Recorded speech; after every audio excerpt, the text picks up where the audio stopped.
বিভিন্ন ভাষায় তিনি তার নিজের পরিচয় উপস্থাপন করেছেন। যে আয়াত তিলাওয়াত করা হয়েছে এর মধ্যে আল্লাহ রাব্বুল আলামিন তিনি ইরশাদ করেছেন, আল্লাহুল্লাযী খালাকাকুম মিন যাফিন,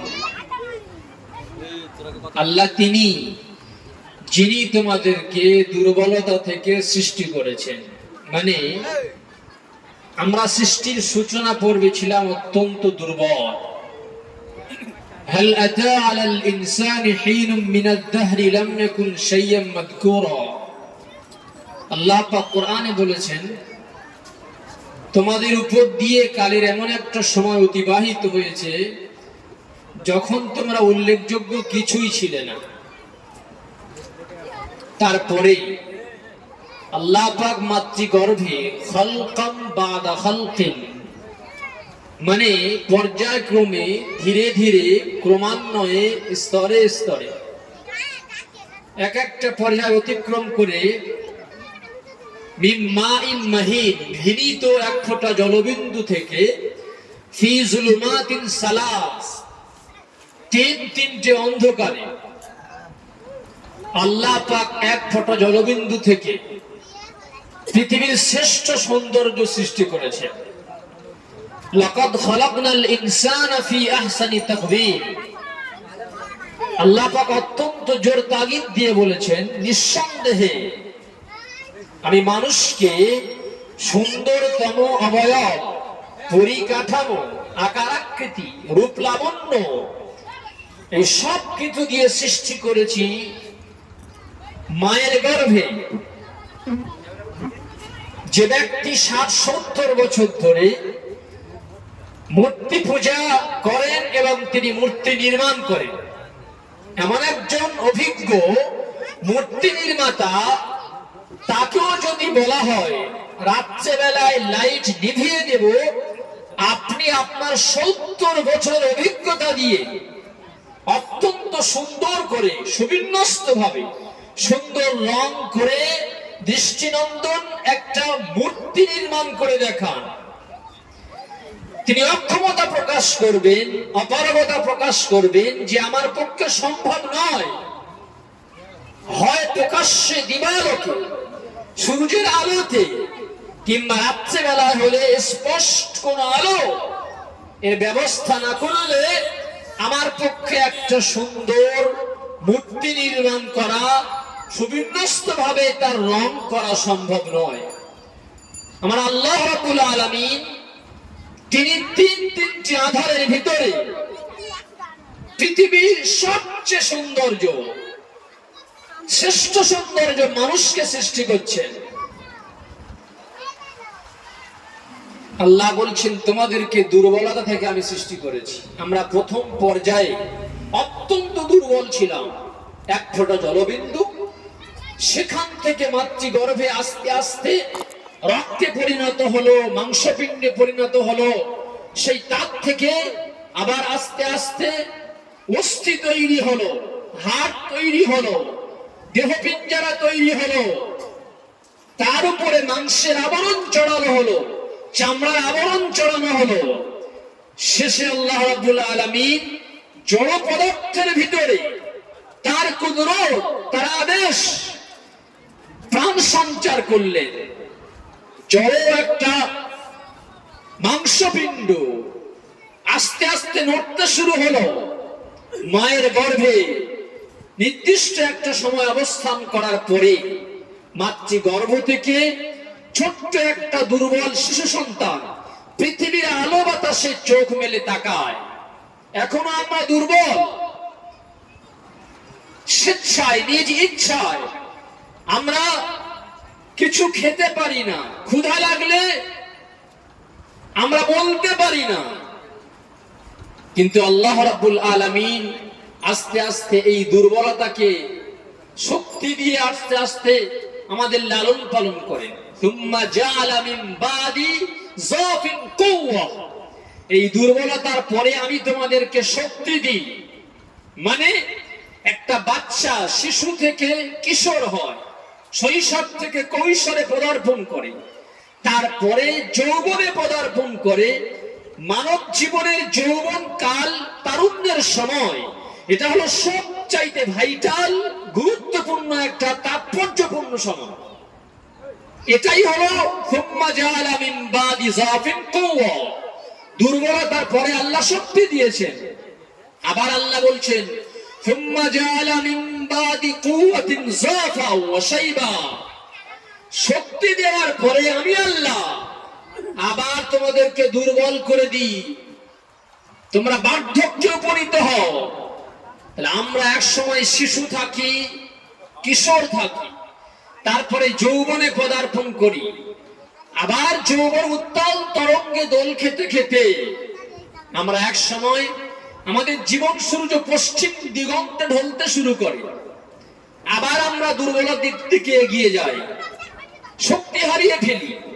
হঠাৎ করে যখন কেউ আমাকে প্রথম দিন বলেন যে তোর মাথায় চুল পেকে গেছে, আমি অবিশ্বাস করি, না, আমার মাথায় এখন চুল পাকেনি। কিন্তু আমি যখন নিজেকে আয়নার সামনে দাঁড় করিয়ে, তখনই আমি নিজেকে আবিষ্কার করি যে হ্যাঁ, সত্যি আমার চুল পাকতে শুরু করেছে। আস্তে আস্তে আমি গুনছি, একটা পাকছে, দুটো পাকছে, তিনটে।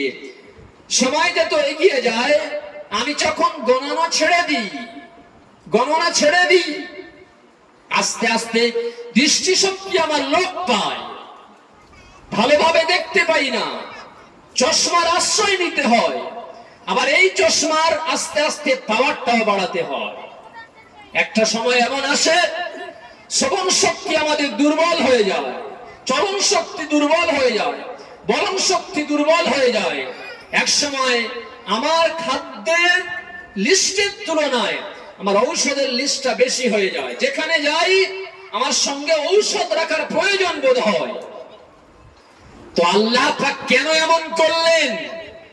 আমাদের জীবনের উভয় প্রান্ত দুর্বলতা দিয়ে ঘিরে দিলেন, মাঝখানের একটা সময়, এই সময়টা শক্তি দিলে। কেন?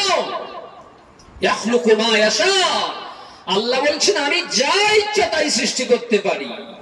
আহুয়াল আলিমুল কাদির, তিনি অত্যন্ত জ্ঞানী, কাদির, সবকিছুর উপরে ক্ষমতাবান, সর্বশক্তিধর আল্লাহ রাব্বুল আলামিন। তাহলে আমাদের জীবনের উভয় প্রান্তটা দুর্বলতা দিয়ে ঘিরে দেয়া হলো, বেষ্টন করা হলো, মাঝের কিছু সময় কিছু শক্তি দেয়া হলো। এটা বান্দা তোমাকে পরীক্ষার জন্য মাঝখানে কিছু সময় শক্তি পেয়ে, যে আল্লাহ তোমাকে সৃষ্টি করেছেন, আবার তোমার এই শক্তি চিরদিন থাকবে না। বয়স যদি হয় পৃথিবীতেই তুমি দেখবে তোমার এই যে শক্তির দম্ভে তুমি আল্লাহর পথে চলছো না, বৃদ্ধাঙ্গুলি দেখিয়ে চলছো, তোমাকে একদিন আবার দুর্বলতার শিকার হতে হবে। আমরা যখন শিশু থাকি, বাচ্চা থাকি, গুনাহ কাকে বলে, আল্লাহর নাফরমানি কাকে বলে, এটা বুঝি না, আর গুনাহ করার ক্ষমতাও আমাদের থাকে না। আবার যখন আমরা বৃদ্ধ হয়ে যাই, সে সময় গুনাহ কাকে বলে বুঝি, কিন্তু সব গুনাহ করার মতো শক্তি আমাদের থাকে না। মাঝখানের যে সময়টা তারুণ্যের সময়, যৌবন কাল, এই সময়টাই হলো এমন একটা সময় যে আমরা গুনাহ কাকে বলে বুঝি এবং গুনাহ করার পূর্ণ ক্ষমতাও রাখি। তাই এই সময়টাই কোনো বান্দা যদি, কোনো যুবক যদি, কোনো যুবতী যদি সে তার জীবনের সবচাইতে তাৎপর্যপূর্ণ, ভাইটাল, গুরুত্বপূর্ণ এই সময়টা সংরক্ষণ করতে পারে, নিয়ন্ত্রণ করতে পারে, তাহলে সেই প্রকৃত সফল কাজ। আজ আমাদের যুব শক্তি, তারুণ্যের যে শক্তি, এটা কুয়াশায় ভিজে নষ্ট হচ্ছে। সাহাবায়ে কিরাম যাদের থেকে হাদিস বর্ণিত হয়েছে, 90% সাহাবী তারা সব যুবক ছিলেন, যাদের মাধ্যমে পৃথিবীর দিক দিগন্তে, প্রান্তে প্রান্তে ইসলামের সবুজ শ্যামল সুশোভিত শাখা প্রশাখা বিস্তৃত হয়েছে। এর 90% সাহাবায়ে কেরাম তারা ছিলেন যুবক, পূর্ণ যুবক। মনে রাখবেন, ইসলামের দৃষ্টিতে 15 বছর থেকে নিয়ে 40 এটা হলো যৌবনকাল। মানে আমাদের গড় যে আয়ু, এই গড় আয়ু বা বয়সের সবচাইতে বেশি সময় যেটা, সেটা হলো যৌবনকাল। বুখারী শরীফের হাদিসে বর্ণিত হয়েছে, আমার উম্মতি মা বাইনা 60 ইলা 70, আমার উম্মতের গড় আয়ু হলো 60 থেকে 70। 60 থেকে 70 যদি আমাদের গড় আয়ু হয়, তাহলে 60 বছর যদি ধরি, 15 বছরে আমরা প্রাপ্তবয়স্ক হচ্ছি, 40 পর্যন্ত যৌবনকাল, তাহলে এই 25টা বছর, ওদিকে থাকছে 40-এর পরে 20, এদিকে 15, মানে আমাদের যৌবনকালটাই হলো সবচাইতে দীর্ঘ একটা সময়, সবচেয়ে গুরুত্বপূর্ণ সময় এই যৌবনকাল। আল্লাহ পাক প্রায় নবী রাসূলদেরকে নবুয়ত বা রিসালাত যেটা দিয়েছেন, সেটা হলো 40 বছর বয়সে। তার মানে এই যৌবনের উত্তাল তরঙ্গ, যৌবনের যে ভাইটাল গুরুত্বপূর্ণ ঝুঁকিপূর্ণ একটা সময়, এই জীবনকালটা কাটিয়ে যাওয়ার পরে তারপরে আল্লাহ পাক নবুয়ত দিয়েছেন। কেন? কারণ যদি এই বয়সে, যুবক বয়সে তাকে নবুয়ত দেওয়া হতো, তিনি আমাদের মতো যুবকদের যখন বলতেন নারীর আসরে যাওয়া যাবে না, মদের আসরে যাওয়া যাবে না, নেশা করা যাবে না, তাহলে আমরা অভিযোগ করতাম যে আপনি তো আল্লাহর নবী বা রাসূল, তো এই জন্য করে আপনার দ্বারা এগুলো এখন সম্ভব হচ্ছে পরিত্যাগ করা, কিন্তু আমাদের পক্ষে সাধারণ মানুষ আমরা সম্ভব নয়। মনে রাখবেন, রাসূলুল্লাহ সাল্লাল্লাহু আলাইহি সাল্লাম যেদিন তিনি প্রথম ওহী পেলেন, হেরা গুহায় প্রথম ওহী প্রাপ্ত হলেন, হযরত জিবরাইল আলাইহিস সালামের আগমনের পূর্ব মুহূর্ত পর্যন্ত তিনি নিজে জানতেন না যে আমি এই পর মুহূর্তে নবী হব, আগামীতে আমি একজন নবী বা রাসূল হব। জিবরাইল আলাইহিস সালাম নবীজির কাছে ওহী নিয়ে আসার আগের মুহূর্ত পর্যন্ত জানতেন না। রাসূল জিবরাইল আলাইহিস সালাম আসলেন, ওহী প্রাপ্ত হলেন, ভয়ে কাঁপতে কাঁপতে বাড়িতে ফিরলেন। জ্বর এসে গেল। জাম্মিলুনি জাম্মিলুনি খাদিজা, তুমি আমাকে চাদর চড়িয়ে দাও, কম্বল চড়িয়ে দাও। ভীত সন্ত্রস্ত শঙ্কিত অবস্থায় রাসূল ফিরে আসছে। তাহলে 40 বছর পর্যন্ত তারা ছিলেন সাধারণ মানুষের মতোই।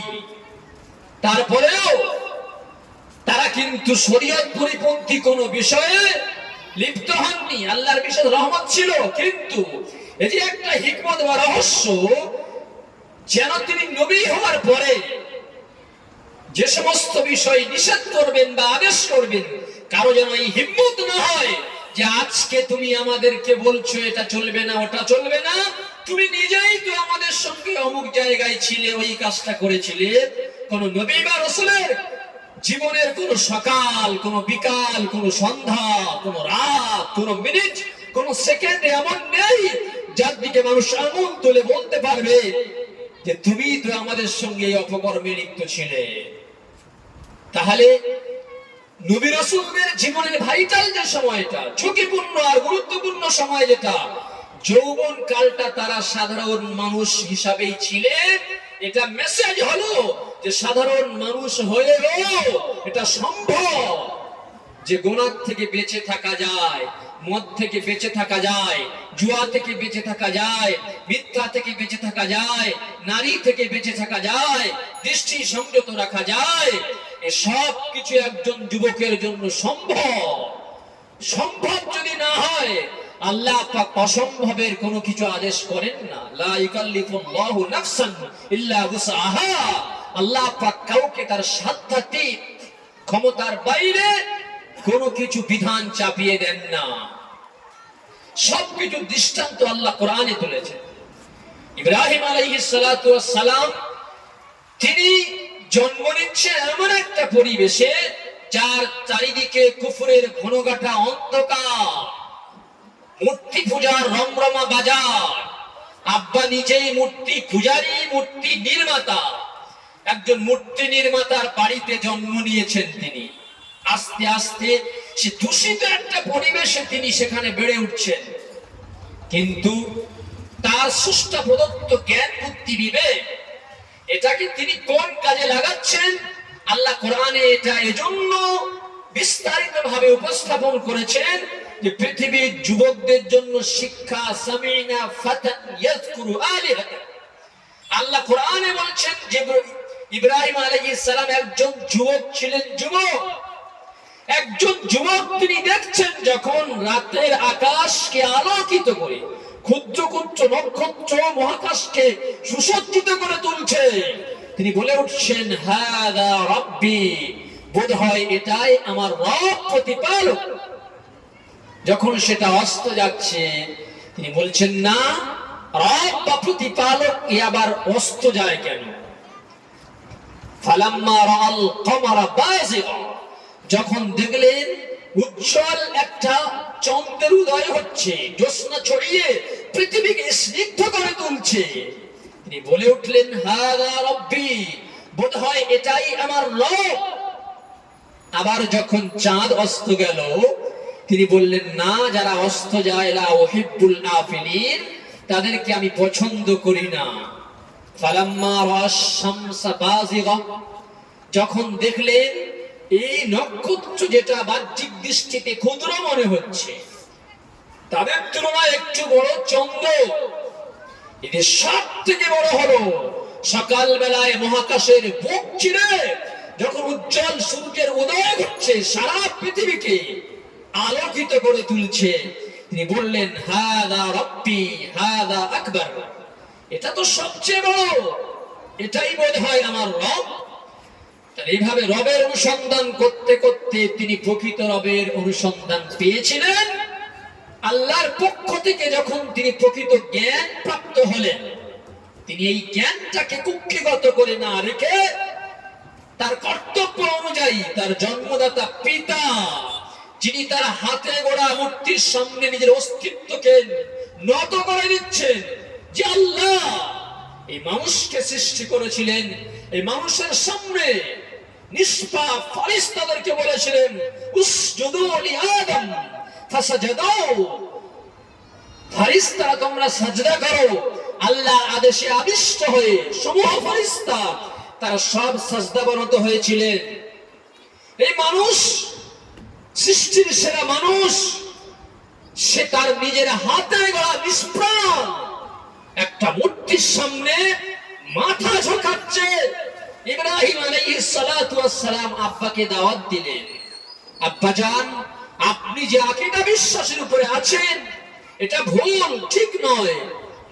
প্রথমবারে যখন এমন কথা বললেন, আব্বা বলছেন, ইব্রাহিম, তুমি কি বাস্তবে বলছো নাকি মজাক, হাসি ঠাট্টা তামাশা করার জন্য বলছো? যদি বাস্তব হয়ে থাকে, শোনো, লারজুমান্নাক ওয়াহজুরনি মালিয়া, ইব্রাহিম, তোমাকে পাথর মেরে মেরে দেব, আর আমার থেকে তোমাকে বিদায় নিতে হবে, তুমি ত্যায্য পুত্র হয়ে যাবে, যুগ যুগ ধরে আমার থেকে পৃথক হয়ে যেতে হবে।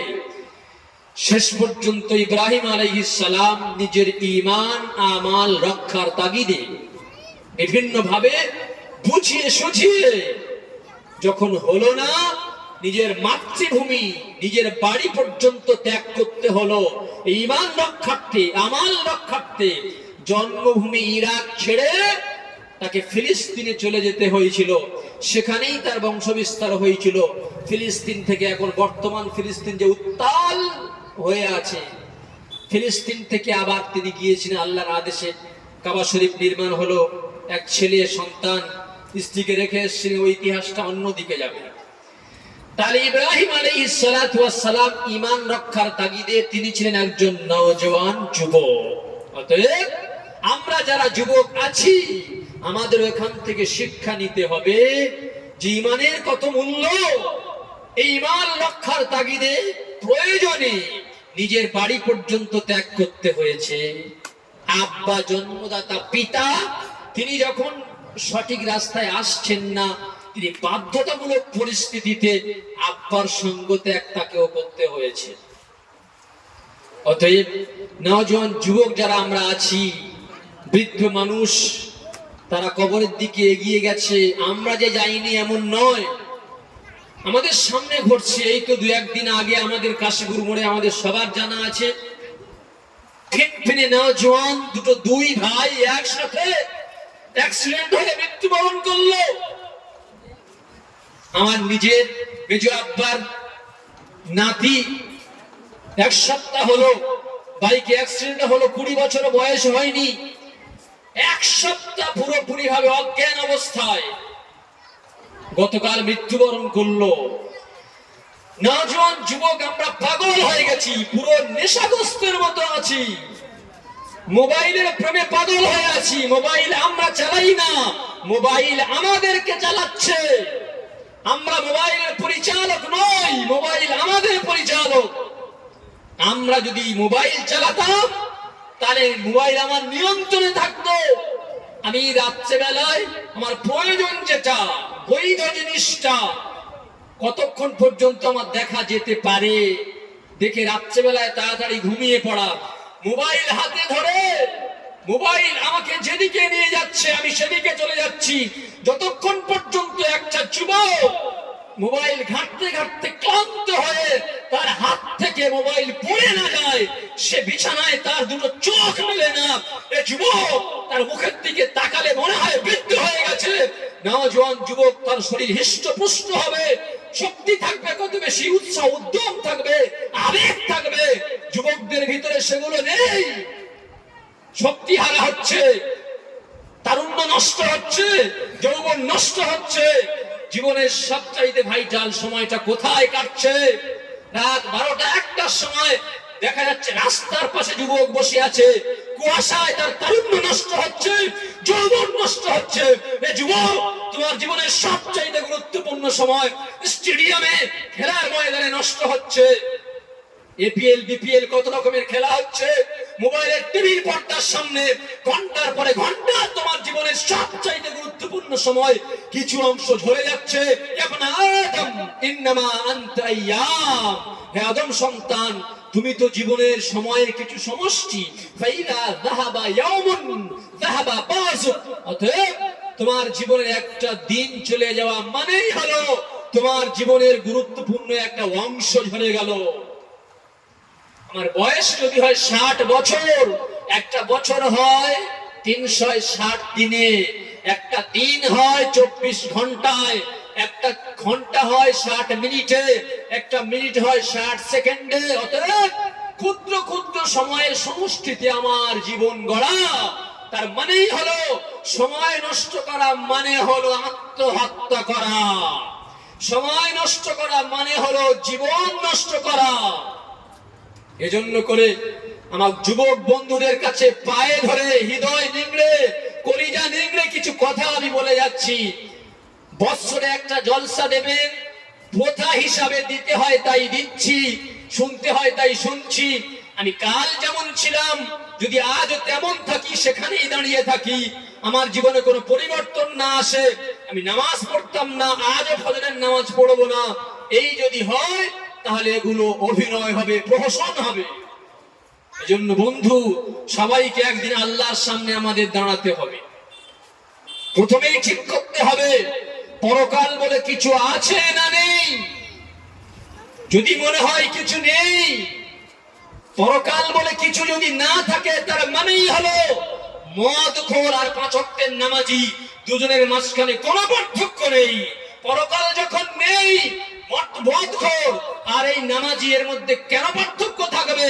একজন মস্ত বড় ডাকাত যে ডাকাতি করে অট্টালিকা কোটিপতি হচ্ছে, আর একজন মানুষকে ভিক্ষুক 5 ওয়াক্তের নামাজ পড়ে বড় আল্লাহওয়ালা, এই দুজনের মাঝখানে কোনো পার্থক্য নেই যদি পরকাল বলে কিছু না থাকে।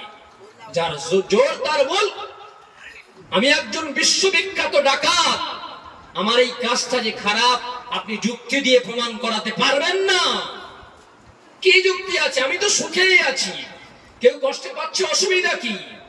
আফানাজালুল মুসলিমিনা কাল মুজরিমিন, আল্লাহ বলছেন যারা অনুগত আর যারা অবাধ্য, এই দুটো শ্রেণীকে আমি বরাবর করব না। মৃত্যুর পরে একটা জীবন আছে, সেখানে সব পুঙ্খানুপুঙ্খ ভাবে হিসাব দিতে হবে। ওয়াত্তাকু ইয়াওমান তুরজাউনা ফীহি ইলাল্লাহ সুম্মা তুওয়াফা কুল্লু নাফসিন মা কাসাবাত ওয়া হুম লা ইউজলামুন। আল্লাহ বলেন সেই দিনকে ভয় করো, তুরজাউনা ফীহি ইলাল্লাহ, যেদিন তোমাদেরকে আল্লাহর কাছে ফিরিয়ে নিয়ে যাওয়া হবে। চাও আর না চাও ফিরিয়ে নিয়ে যাওয়া হবে। ফেরাউনও বলেছিল আনা রাব্বুকুমুল আলা, আমি সবচেয়ে বড় রব। নাকুনি চুপুনি খেলো, নীল নদের পানিতে ডুবলো, তার ইতিহাসটা নীল নদের গভীরে সমাপ্ত হতে পারত।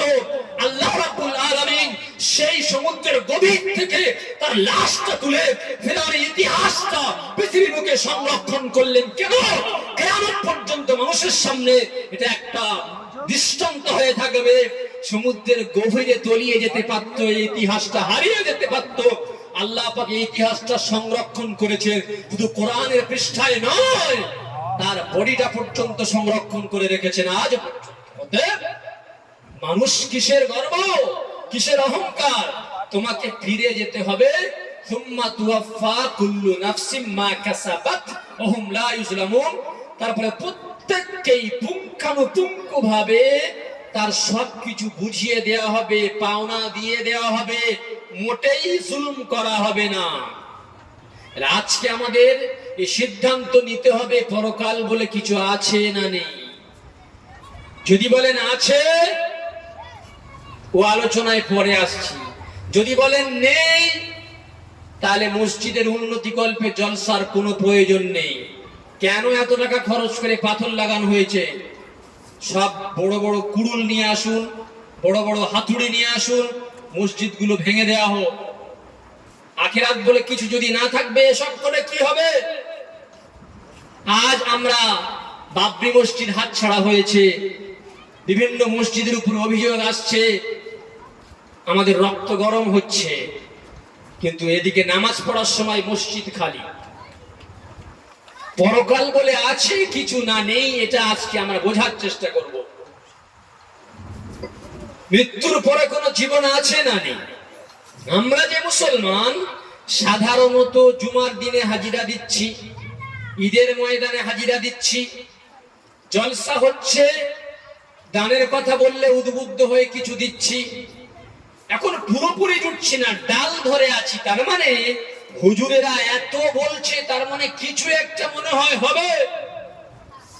তো এইরকম একটা বিশ্বাস আমাদের ভিতরে জন্মেছে। তো আমরা মোটামুটি ভাবে ধরে থাকি, মাঝে মাঝে দান করে দেব, শুক্রবার মসজিদে যাব, আর রমজান মাসে কিছুদিন সময় কাটাবো, ঈদের ময়দানে যাব। তাহলে যদি দেখা যাচ্ছে পরকালে কিছু হয়, তাহলে আমাদের খাতা খুলে শূন্য পাওয়া যাবে না, বলবে এই তো কিছু কিছু তো আছে। মানে আমরা শুধু ধরা ছোঁয়ার মতো, যদি কিছু হয় মোটামুটি এসব থেকে মনে হয় পার পেয়ে যাব, এমন একটা স্থূল ধারণা নিয়ে আমরা জীবনযাপন করছি। এজন্য আখিরাতের বিশ্বাস যে মানুষটার ভিতরে যত গভীরভাবে পতিত হবে, সেই মানুষটা অপকর্ম থেকে তত বেশি বিরত থাকতে পারবে। যে পরিবারে আখিরাতের বিশ্বাস যত গভীর হবে, সেই পরিবার তত শান্তিপূর্ণ সুশৃঙ্খল হবে। যে সমাজে পরকালের বিশ্বাস যত গভীর হবে, সেই সমাজ তত শান্তিপূর্ণ হবে, সুশৃঙ্খল হবে, দুর্নীতিমুক্ত হবে, শান্তিপূর্ণ হবে, কোনো ভেজাল থাকবে না।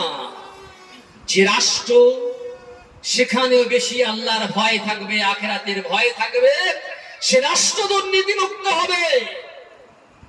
তো যেখানে পরকালের বিশ্বাসের শিকড় যতটা গভীর হবে, তার ফলাফলটা আমাদের সামনে আসবে। এজন্য আমাদের এই বিশ্বাসটা দৃঢ় করতে হবে। কোরআন শরীফে আল্লাহ বিভিন্ন ভাবে বোঝানোর চেষ্টা করেছেন।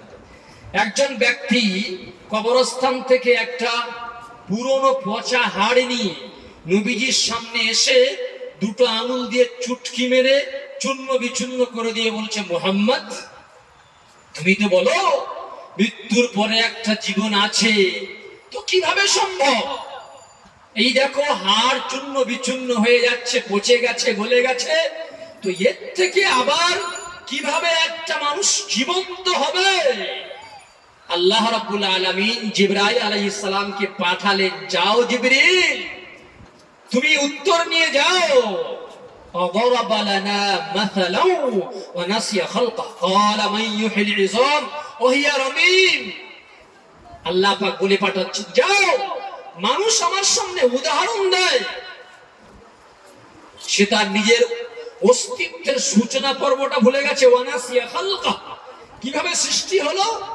সে তো কিছুই ছিল না, কিছুই ছিল না, অস্তিত্বের অন্ধকারে ছিল। সেখান থেকে অস্তিত্বের উজ্জ্বলতায় আমি আল্লাহ নিয়ে এসেছি। এক ফোঁটা নাপাক জলবিন্দু থেকে সামিয়াম বাসীরা, এই দুটো দৃষ্টি শক্তি দিয়েছি, পৃথিবীকে সে দেখছে। শ্রবণ শক্তি দিয়েছি, সবকিছু সে শুনছে। বোধ শক্তি দিয়েছি, সবকিছু সে ভাবছে। তাহলে এক ফোঁটা পানির থেকে আমি আল্লাহ, জটিলতম সৃষ্টি। একটা মানুষের ব্রেন, বুদ্ধি, বিবেক মানেই হলো পৃথিবীর সবচাইতে শক্তিশালী কম্পিউটারের থেকেও অনেক গুণ বেশি পাওয়ারফুল হলো মানুষের ব্রেন। তাহলে আমার আল্লাহ এক ফোঁটা পানি থেকে তৈরি করেছেন, এক ফোঁটা পানি থেকে তৈরি করেছেন পৃথিবীর সবকিছু। তোমাকে আল্লাহ তৈরি করছেন। আল্লাহ বলছেন, আমি আল্লাহ অনস্তিত্ব থেকে তোমাকে পৃথিবীর শ্রেষ্ঠ সৌন্দর্য, তুমি মানুষ শ্রেষ্ঠ, তুমি হলে সবচাইতে, তোমাকে আমি আল্লাহ এক ফোঁটা পানির থেকে তৈরি করেছি। আর একবার যখন তৈরি হয়ে গেছে, আবার প্রশ্ন করছো যে কিভাবে আবার পুনরায় আমাকে তৈরি করা হবে? আল্লাহ রাব্বুল আলামিন কোরআন শরীফে আরো গভীর ভাবে বুঝিয়েছেন। আমরা, আমাদের কাছে এখন আধার কার্ড আছে, সবার কাছে আধার কার্ড তৈরি করতে যাচ্ছি। দুটো হাতে 10টা আঙুলের অগ্রভাগের ছবি নেওয়া হচ্ছে, ফিঙ্গার প্রিন্ট। এই ফিঙ্গার প্রিন্ট যে নেওয়া হচ্ছে, আমি এখন রেশন তুলতে গেলে আঙুলের ছাপ দিচ্ছি, তবে আমি রেশন নিতে পারছি। আমি যদি বিভিন্ন ভাষায় পারদর্শী হই, বাংলা, ইংরেজি, হিন্দি, উর্দু, তেলেগু, বিভিন্ন ভাষায়, একজন ব্যক্তি পৃথিবীর সব ভাষা জানে ধরে না, এই ব্যক্তিটাও যদি জায়গা জমি দলিল করতে যায়, তাহলে সেখানে সে স্বাক্ষর করার সাথে সাথে তার আঙুলের ছাপগুলো দিতে হবে। 10টা আঙুলের ছাপ বা 5টা আঙুলের ছাপ নিয়ে নেওয়া হবে। এটা বৃদ্ধাঙ্গুলি, এটা কনিষ্ঠা, এটা অনামিকা, এটা মধ্যমা, সব নাম লেখা থাকবে আর ছাপ। বিয়ে করতে গেলে আমার স্বাক্ষরের পাশাপাশি আমার আঙুলের ছাপটাও নিয়ে নেওয়া হবে। কেন? আমি তো বিভিন্ন ভাষায় স্বাক্ষর রাখতে পারবো, তারপরে আমার ফিঙ্গার প্রিন্ট নেওয়া হবে। কেন? কারণ হলো মানুষের ফিঙ্গার প্রিন্ট এমন একটা, এর ভিতরে তথ্য সুপ্ত আছে। বিজ্ঞানীদের দাবি হলো একজন মানুষের শুধুমাত্র আঙুলের অগ্রভাগের ছবিগুলো যদি আমাদের সামনে রেখে দেওয়া হয়, তাহলে ওগুলো দেখেই আমরা সেই মানুষটার গোটা বডির ছবি আঁকতে সক্ষম। মানুষটার চোখ, মুখ, নাক, বডি কেমন হবে শুধুমাত্র আঙুলের ছবি দেখে আমরা এঁকে দিতে পারবো। তার মানে এর ভিতরে এমন কিছু তথ্য আছে। মোবাইল, আমি যদি আমার শাহাদাত আঙুল দিয়ে, এই আঙুল দিয়ে তর্জনী, যেটাকে বলা হয় বাংলায় তর্জন, গর্জন, এই আঙুল দিয়ে হয়, তাই এটাকে বলা হয় তর্জনী। এই আঙুল দিয়ে আমার মোবাইলটা আমি লক করে দিলাম, এখানে রেখে দিলাম। আদম আলাইহিস সালাম এখানে দাঁড়িয়ে গেলেন, তার পিছনে মা হাওয়া, তার পিছনে হাবিল, কাবিল থেকে শুরু করে কিয়ামত পর্যন্ত যত মানুষ আল্লাহর পাঠানোর ইচ্ছা, সমস্ত নারী পুরুষ সবাই যদি লাইন দিয়ে দাঁড়িয়ে যায় মোবাইলটার লক খোলার জন্য, কেউ পারবে না হাতের 5খানা 10খানা, দু পায়ের 10খানা সব আঙুল রেখে মোবাইলটা ওপেন করতে পারবে না, যতক্ষণ পর্যন্ত আমি আমার যে আঙুল দিয়ে লক করেছি সেই আঙুলটা এখানে স্পর্শ না করব, এই মোবাইলের লক খুলবে না। এখন গাড়ির লক হচ্ছে ফিঙ্গার প্রিন্ট দিয়ে, বিভিন্ন অনেক কিছু হচ্ছে। তাহলে এর ভিতরে এই তথ্যটা আছে। কোরআন শরীফে আল্লাহ পাক এটা 1400 বছর আগে বলেছে। 1400 বছর আগে তো কোরআন অবতীর্ণ হয়েছে। মানে আল্লাহর জ্ঞান তো অসীম, মানে অনন্ত, অনাদি যিনি, যার কোনো আদি নেই, অন্ত নেই। আল্লাহ পাক 1400 বছর আগে, আজ বিজ্ঞানের চরম উৎকর্ষের যুগে আমরা ভাবছি এটা আধুনিক কোন আবিষ্কার, কিন্তু কোরআন শরীফে আল্লাহ এই বিষয়টা অনেক আগে বলেছে। আয়াসাবুল ইনসান আল্লান নাজমা ইজামা বালা কাদিরিন আলা আন নুসাবিয়া বানানা। আল্লাহ বলছেন মানুষ কি এটা ভাবে যে আমি তার অস্থিগুলো, হাড়গুলো মৃত্যুর পরে মাটির সঙ্গে মিশে যাওয়ার পরে আর একত্রিত করতে পারবো না? বালা, আল্লাহ বলছেন অবশ্যই অবশ্যই, কাদিরিন আলা আন নুসাবিয়া বানানা, আমি মানুষের আঙুলগুলোকে, আঙুলের অগ্রভাগগুলোকে পুনরস্থাপন করতে খুবই সক্ষম। এটা আমার পক্ষে কোনো রকমের অসম্ভবের কিছু নেই। আল্লাহ পাক বিশেষ করে, খাস করে এই কথা কেন বললেন যে আমি মানুষের আঙুলগুলো পর্যন্ত পুনরস্থাপন করতে সক্ষম? তার মানে হলো মানুষের ফিঙ্গার প্রিন্টের ভিতরে এই যে একটা বৈজ্ঞানিক তথ্য লুকায়িত আছে, এটা আল্লাহ পাক আজ থেকে 1400 বছর আগে এর প্রতি ইঙ্গিত দিয়েছেন। এজন্য ভাই, আমরা মৃত্যুর পরে যে পুনরায় জীবিত হব, এতে বিন্দুমাত্র সন্দেহের কোনো জায়গা নেই, সন্দেহের কোনো অবকাশ নেই। কোকোনাস পাখি, এ পাখির কোন, এমন একটা পাখি শুধু পুরুষ আছে, এর নারী কোনো প্রজাতি নেই। তার বংশ বিস্তার হয় কিভাবে? এ পাখিটার যখন জীবনের শেষ প্রান্তে পৌঁছে যায়, মনের সুখে গান করতে করতে হঠাৎ তার মুখ থেকে ছিদ্র, একটা সূক্ষ্ম ছিদ্র থেকে অগ্নিস্ফুলিঙ্গ, আগুন নির্গত হতে শুরু করে। সে মৃত্যুর আগে বিভিন্ন খড়কুটো নিয়ে সুন্দর করে বাসা সাজায়, সেই বাসায় বসে গান করতে শুরু করে।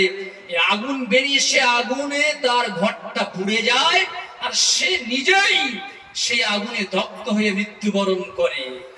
মৃত্যুর পরে তার মরদেহ পড়ে থাকে সেই জায়গায়। আল্লাহর কুদরতে যখন আকাশ থেকে বৃষ্টি বর্ষণ হয়, আল্লাহর কুদরতে সেখানে একটা ডিম তৈরি হয়ে যায়, আর সেই ডিম থেকে আল্লাহর কুদরতে আবার কোকোনাস পাখির জন্ম হয়। তার কোন নারী প্রজাতি নেই, পুরুষ।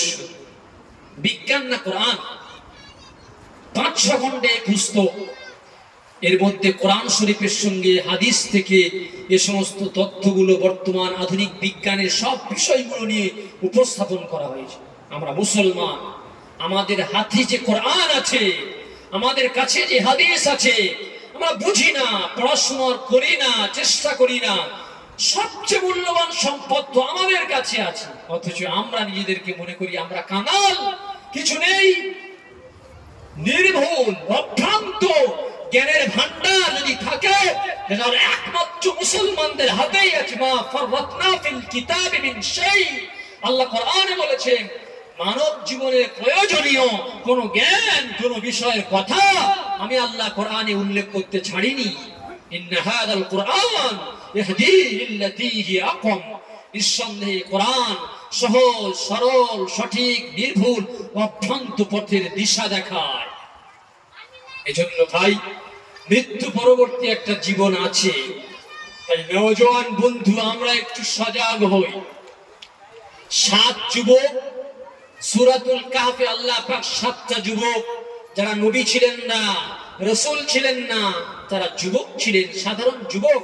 ইন্নাহুম ফিতয়াহ আমানু বিরাব্বিহিম ওয়া জিদনাহুম হুদা, আল্লাহ নিজেই বলছেন তারা ছিল একদল যুবক। তারা যখন ঈমান নিয়ে আসলো, তাদের হিদায়াতকে আমি বাড়িয়ে দিলাম। ইদ ক্বালু ফাকালু রাব্বুনা রাব্বুস সামাওয়াতি ওয়াল আরদ, যখন তারা যুগের সম্রাটের সামনে দাঁড়িয়ে গেল, সম্রাট ভয় দেখাতে শুরু করলো, অফারও দিল, দেখো তোমরা যদি ঈমান ছেড়ে দাও, তাহলে তোমাদের জন্য এই প্রশস্ত রাজপ্রাসাদ, তোমরা আমার নিকটবর্তী হবে।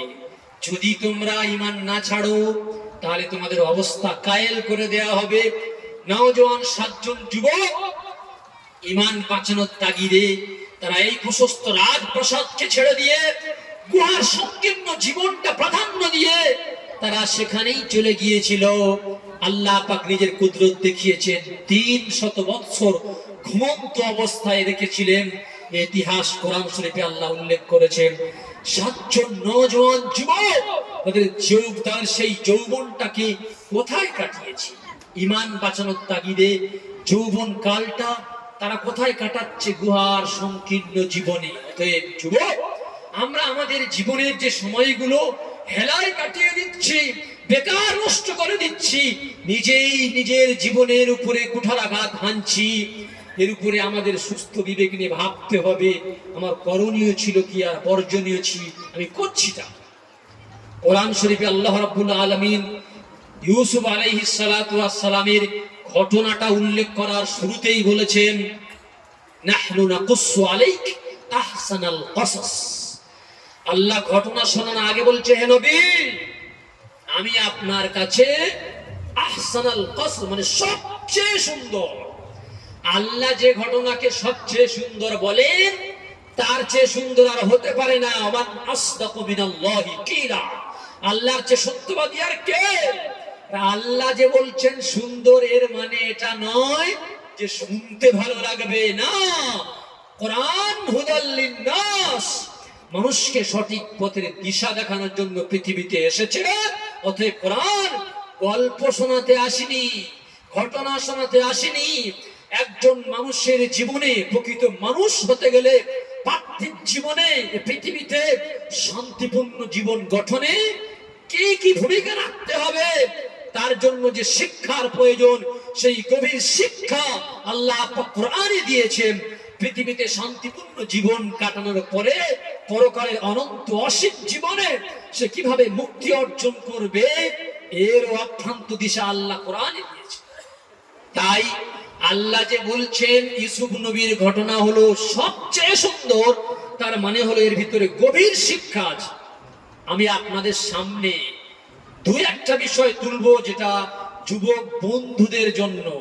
বাকি সূরা ইউসুফে প্রত্যেকটা আয়াতে, প্রতিটি বাক্যে গভীর শিক্ষা আছে। রাত পেরিয়ে যাবে যে আল্লাহ পাক কত গভীর ভাবে এর ভিতরে শিক্ষা লুকিয়ে রেখেছেন। ইউসুফ আলাইহিস সালাতু ওয়াস সালাম তিনিও ছিলেন একজন নওজোয়ান। আজ আমরা নওজোয়ান যুবক বলি, দৃষ্টি কিভাবে সংযত রাখবো? আল্লাহ যে কোরআনে বলছেন, কুল লিল মুমিনিনা ইয়াগুযু মিন আবসারিহিম ওয়া কুল লিল মুমিনাতি ইয়াগুযুনা মিন আবসারিহিন্না।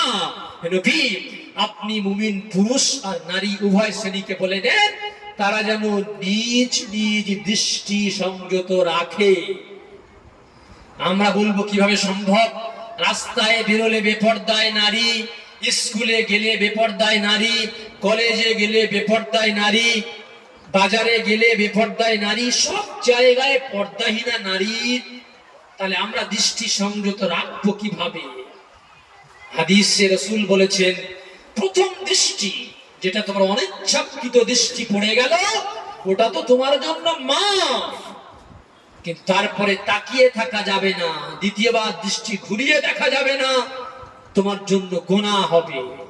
অতএব অনিচ্ছাকৃত হঠাৎ দৃষ্টি, এটা তো মাফ, তারপরে সংযত রাখতে কি হবে, কিভাবে সম্ভব কিনা, এটা ইউসুফ আলাইহিস সালামের জীবন থেকে আমরা পাই।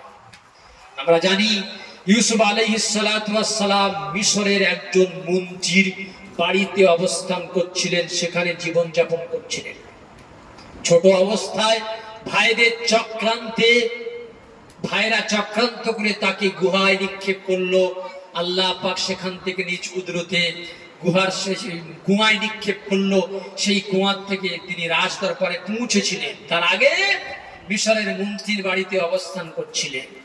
মিশরের মন্ত্রী, তার স্ত্রী নিঃসন্তান ছিলেন, কোনো সন্তান ছিল না, জুলাইখার কোনো সন্তান ছিল না, যার কারণে ইউসুফ আলাইহিস সালাতু ওয়াস সালামকে মিশরের মন্ত্রী বাজার থেকে কিনে নিয়ে এসে স্ত্রীকে বলেছিলেন, আকরিমি মাতওয়াহু, তুমি একে সসম্মানে রেখো, বড় হলে একেই আমরা সন্তান বানিয়ে নেব কিংবা আমাদের কাজে আসবে।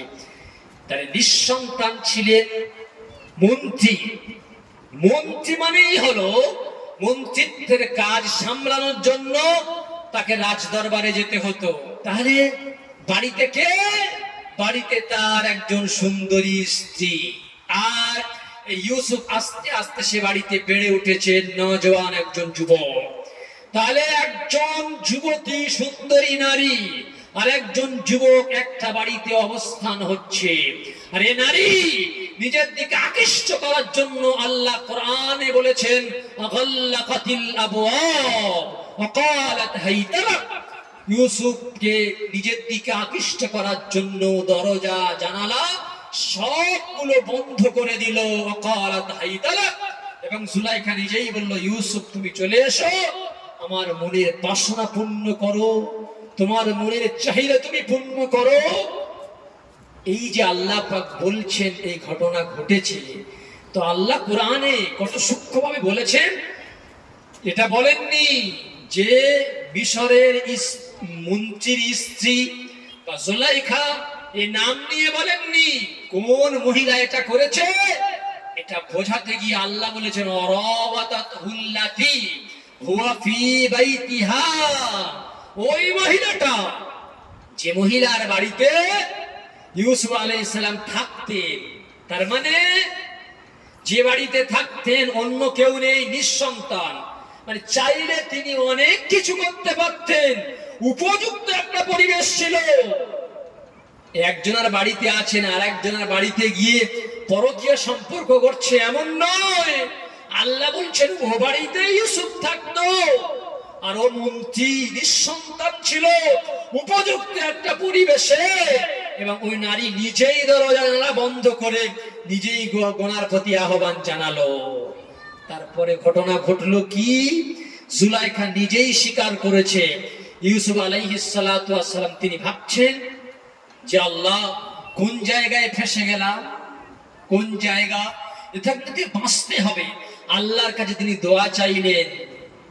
তিনি ভাবছেন যে আমার এতটুকু করণীয় শক্তি আছে যে আমি দরজা পর্যন্ত ছুটে যেতে পারবো, দরজা তো বন্ধ। তিনি এটা ভাবতে পারতেন দরজা যখন বন্ধ তাহলে আমি কাজ যদি সেরে নিই, কিচ্ছু করার নেই, বলবো দরজা বন্ধ ছিল না। তিনি দরজার দিকে ছুটছেন। আল্লাহ পাক কোরআনে চিত্র অঙ্কন করছেন, ওয়াস্তাবাকাল বাব, দুজনেই দরজার দিকে ছুটতে শুরু করেছে। আমাদের বাহ্যিক দৃষ্টিতে দুজনে ছুটছে, ইউসুফ আলাইহিস সালাম ছুটছেন, জুলাইখাও ছুটছে, দুজনে ছুটছে বাহ্যিক দৃষ্টিতে একই মনে হলেও একজন ছুটছে গুনাহ থেকে বাঁচার জন্য, আর একজন ছুটছে গুনাহ করার জন্য। একজন ছুটছে জান্নাতের পথে আর একজন ছুটছে জাহান্নামের পথে। তাই দুজনের ছুটের মাঝখানে আকাশ পাতালের পার্থক্য। ইউসুফ আলাইহিস সালাম আল্লাহর কুদরতে দরজা খুললো, বেরিয়ে এলেন। ঘটনায় আমি যাব না, শুধু শিক্ষাটুকু বলতে চাচ্ছি। ইউসুফ আলাইহিস সালাতু ওয়াস সালাম বেরিয়ে এলেন।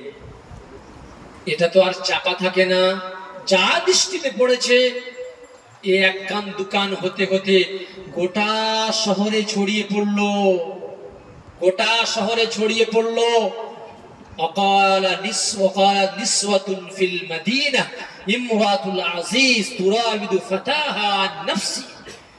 শহরের মহিলারা বলতে শুরু করলো, চারিদিকে কুৎসা উঠে গেল যে মিশরের মন্ত্রীর বিবি, মন্ত্রীর বউ, সে নিজের বাড়ির ভৃত্য চাকর গোলামের প্রেমে পাগল হয়ে গেছে।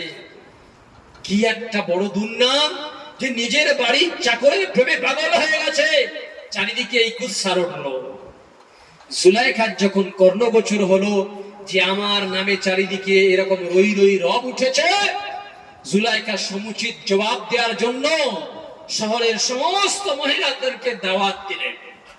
খাওয়া দাওয়ার ব্যবস্থা, খাওয়ার দাওয়াত দিলে তো কেউ আর ছাড়ে না। যদি অন্য জায়গায় এই টাইমে বিরিয়ানির দাওয়াত থাকতো তাহলে এখানে আমাদের অনেকের পাওয়া যেত না, আমরা বিরিয়ানি খেতে যেতাম। তো খাওয়ার লোক তো আছে, খাওয়ার জন্য সবাই ছুটে এলো। আর সেই সাথে একটা ঘটনা ঘটেছে, অতএব এতে তো এমনি মেয়েদের যে একটা ব্যাপক আগ্রহ থাকবে এটা বলার অবকাশ নেই। মানে শহরের মহিলারা সব গুড়িয়ে মন্ত্রীর বাড়িতে দাওয়াত খেতে উপস্থিত। সুন্দর ব্যবস্থাপনা করা হলো, বসার ব্যবস্থা, সবার জন্য একটা একটা ছুরি তীক্ষ্ণ ধারালো, আর কেটে খাওয়ার মতো কোনো একটা ফল, হাতে ধরিয়ে দেওয়া হলো, এদিকে বলে দেওয়া হলো ইউসুফ যখন আমি তোমাকে বলবো সেই সময় তুমি আসরে এসো। ইউসুফ আলাইহিস সালাতু ওয়াস সালাম কি করবেন? আদেশ মানতে হবে। মহিলাদের একটা আসর, সবার হাতে যখন ছুরি আর একটা ফল, সবাই কাটতে প্রস্তুত। সেই মুহূর্তে জুলাইখা বলল খরচ ইউসুফ, ইউসুফ তুমি বেরিয়ে এসো।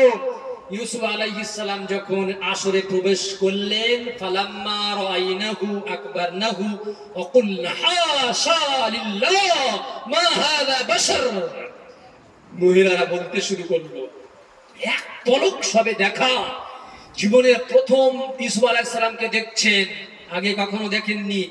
এই একবার দেখার সাথে সাথেই তারা বলে উঠলো, বিস্ময় হতবাক হয়ে গেল, আশ্চর্য হয়ে গেল। কতটা আশ্চর্য হলো, কতটা অনুভূতিহীন হলো, এটা আমরা ঘটনায় শুনেছি কি হাত কেটে ফেললো। যদি এটা ইতিহাসের কোনো ঘটনা হতো তাহলে আমাদের বর্ণনা সূত্র যাচাই করতে হতো যে সত্যি সত্যি কি এটা হয়েছে, যে একজন পুরুষকে এক পলক দেখে মহিলারা সব হাত কেটে দিয়েছে, এটা সম্ভব? ইতিহাসের ঘটনা হলে আমাদের সনদ যাচাই করতে হতো।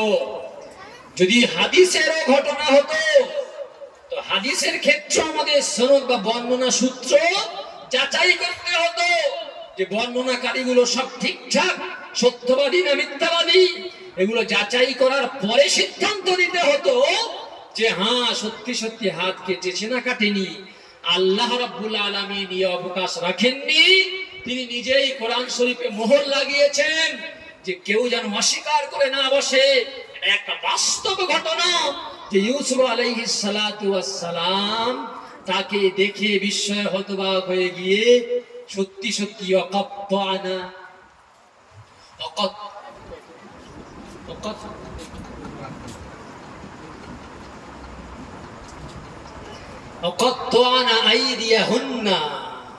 আল্লাহ নিজেই বলছেন তারা নিজের হাতগুলো টুকরো টুকরো করলো। অতএব এখানে আর কোনো অবকাশ নেই যে সত্য না মিথ্যা, আল্লাহ পাক নিজেই বলে দিলেন।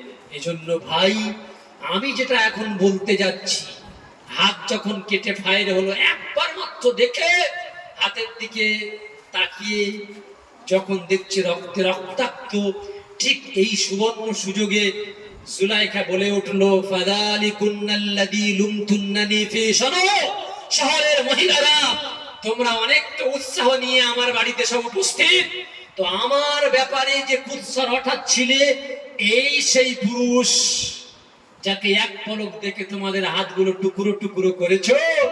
আমি তো এই একে নিয়ে জীবনের কতটা সময় কাটিয়ে দিলাম, এমন অঘটন আমি ঘটাইনি। তোমার যে একবার দেখে হাত কেটে ফায়ার করে দিয়েছো।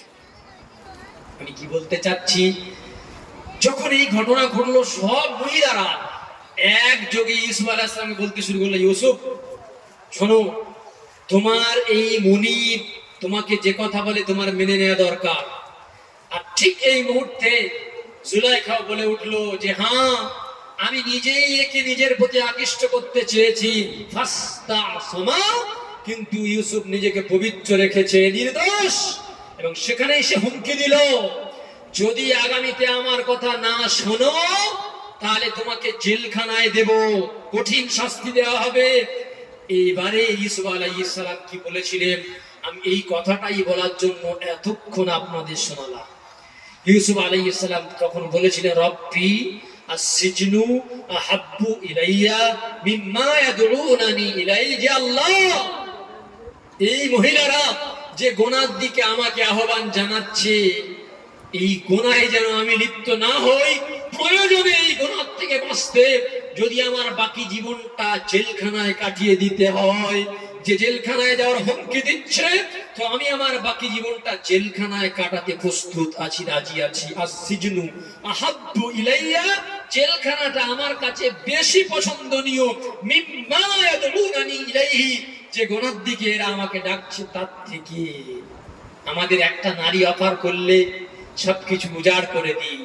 নিজের বিবি যে গাধার খাটুনি খেটে একজন পুরুষের জন্য সবকিছু নিজের বাড়ি ছেড়ে দিয়ে এসে সকালবেলায় উঠে, আমি ঘুম থেকে উঠি না, আমার স্ত্রী উঠে বাসন থালাগুলো ধুচ্ছে, আমার খানার ব্যবস্থা করছে, দুপুর বেলায় রাতের বেলা আমার সন্তানদের জন্য সে গাধার মতো খেটে যাচ্ছে। এই পুরুষটা অন্য একজন পরনারী যদি বলে একবার সাক্ষাৎ দেব, এ নিজের সর্বস্বকে উজাড় করে দেয়, এ পাগল হয়ে যায়। কোথায় যাচ্ছ তুমি? এই গোনাটা তুমি বোঝো না কত বড় গোনা? জিনা এত বড় গোনা, যার থেকে বাঁচতে ইউসুফ আলাইহিস সালামকে 10 বছর জেলখানায় কাটাতে হয়েছে। আর বিবাহ এমন একটা পবিত্র বন্ধন, এই বন্ধনের মর্যাদা রক্ষা করতে গিয়ে হযরতে মুসা আলাইহিস সালাতু ওয়াস সালাম তিনি 10 বছর দেনমোহর স্বরূপ বিবির ছাগল চড়িয়েছেন। তার দিনভর এটাই ছিল, 10 বছর ছাগল চড়িয়েছে। এজন্য ভাই, নওজোয়ান যুবক বন্ধুরা, আমরা একটু সতর্ক হয়ে যাই। জীবন প্রদীপটা কখন নিভে যাবে কেউ জানি না, একটা মাত্র শ্বাস প্রশ্বাস। আমি একটা হাদিস পড়েছি, আল্লাহ রাব্বুল আলামিন তার রাসূলের মাধ্যমে জানিয়েছেন, কিয়ামতের কঠিন দিনে বেছে বেছে পৃথিবীর 7টা শ্রেণীর মানুষকে আমি রহমতের ছায়া দান করব। আমি এই কথা বারবার বলেছি, আপনারা অনেকে শুনেছেন। কিয়ামতের দিনে চিত্রটা কি হবে? আজকে আমাদের থেকে সূর্য অনেক দূরে আছে, 15 কোটি কিলোমিটার দূরে। সেখান থেকে 200 কোটি ভাগের 1 ভাগ তাপ উত্তাপ পৃথিবীতে আসছে। কিয়ামতের দিনে সূর্যকে টেনে নিয়ে আসা হবে, মাত্র 3 কিলোমিটার কাছাকাছি থাকবে। আমাদের শরীরে কোনো পোশাক থাকবে না, বিবস্ত্র উলঙ্গ অবস্থায় আমরা থাকবো। সূর্য এত কাছে থাকবে। বর্তমান যে তাপমাত্রা 40, 42, 48 যে আমরা শুনছি, বাইরে বেরোনোর মতো নয়। শ্রমিকেরা কাজ ছেড়ে দিয়েছে, বাইরে বেরোনো যাচ্ছে না। এবারে বলুন, সূর্য এখন তো আছে আমার থেকে 15 কোটি কিলোমিটার দূরে, যদি এটা 3 কিলোমিটার দূরে হয়, আবার 15 কোটি কিলোমিটার দূর থেকে যেটা আসছে, এটা 200 কোটি ভাগের 1 ভাগ তাপ আসছে। যখন আমার মাথায় মাত্র 3 কিলোমিটার কাছাকাছি থাকবে, সেদিন সূর্য তার সমূহ তাপ উত্তাপ সহ বিরাজ করবে, কোনো ভাগাভাগি হবে না। এই কঠিন দিনে আল্লাহ বলছেন 7 শ্রেণীকে আমি আমার রহমতের ছায় আশ্রয় দান করব।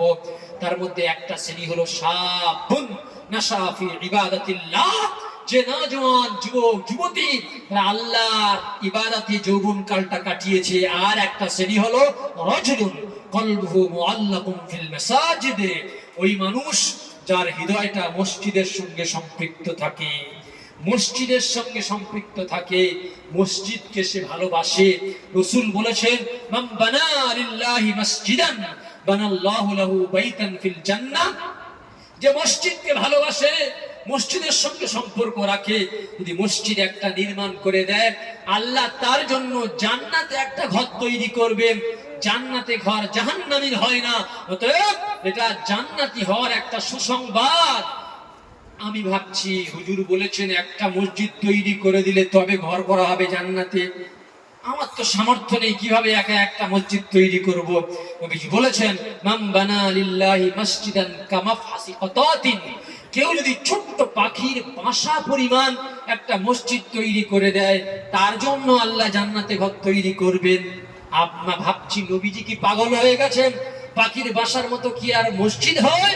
এর ব্যাখ্যাই হলো এটা, যে যার সামর্থ্য অনুযায়ী যদি মসজিদের উন্নতি কল্পে সাহায্যের হাত বাড়িয়ে দেয়, আল্লাহ পাক তার সামর্থ্য অনুযায়ী, তার শান মোতাবেক আল্লাহ পাক তাকে জান্নাতে ঘর তৈরি করে দেবেন। হাতেম তাইর কাছে একজন চাইতে এসছে কিছু সাহায্য, তো সে বলছে আমাকে 10 দিরহাম দেন না, 10 টাকা। তো উনি ওনার কর্মীকে বললেন, 1 থলি টাকা নিয়ে এটা দিয়ে দাও। তো কর্মী বলছে, উনি তো চেয়েছে 10 দিরহাম, আপনি 1 থলি দিচ্ছেন কেন? উনি বলছেন, সে চেয়েছে তার প্রয়োজন মতো, আর আমি দিচ্ছি আমার যেটা সামর্থ্য অনুযায়ী আমি তাকে দিচ্ছি। তো আল্লাহ তার ঘর তৈরি করতে গিয়ে আমরা আমাদের সামর্থ্য মতো হাত বাড়াবো, আল্লাহ তার শানের শান তিনি আমাদেরকে বদলা দিবেন। আমার ছবিটা এখন আপনার দৃষ্টির পর্দা থেকে হটিয়ে দেন, কারণ আমাকে আপনার অপছন্দ হতে পারে, আমার কোনো আচরণ, কোনো উচ্চারণ, কোনো কথা আপনি অপছন্দ করতে পারেন। আমি যেন প্রতিবন্ধক না হয়ে যাই। আপনি ভাবুন, যদি রাসূলুল্লাহ সাল্লাল্লাহু আলাইহি ওয়াসাল্লাম, যে নবীকে আমরা এত ভালোবাসি, সেই নবী তার মুখে যদি আজকে এখানে তিনি এই হাদিসটা শোনাতেন, যে আল্লাহর জন্য মসজিদে তার সামর্থ্য অনুযায়ী সহযোগিতার হাত বাড়াবে, আল্লাহ তার জন্য একটা জান্নাতি ঘর দেবে। আমরা কজন মুসলমান এমন আছি নবীর মুখে হাদিসটা শুনে চুপ করে বসে থাকতাম? এজন্য ভাই একটু লাব্বাইক বলবেন। আল্লাহ